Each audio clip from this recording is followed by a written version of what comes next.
There's a famous statement by Lacan that says the king who thinks he's a king is a fool. And what that means is that anytime you make the mistake of thinking your position in the social order is who you actually are, you're in trouble. So a king is actually somebody who sits within this symbolic position that is kingship, but he's not really a king. He's just a dude, right? Right.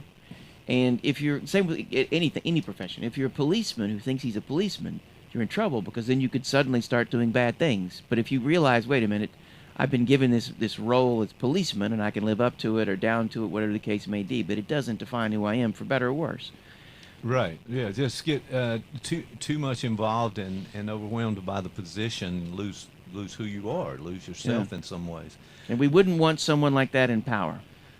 We get too full of ourselves in some ways, and we adopt some role that gives us some sort of false power and that kind of thing. Well, what Lacan would say, it's not that we get too full of ourselves, but we get too convinced of the self that we're presently stuck in. And that's why for Lacan, the self is ultimately a void.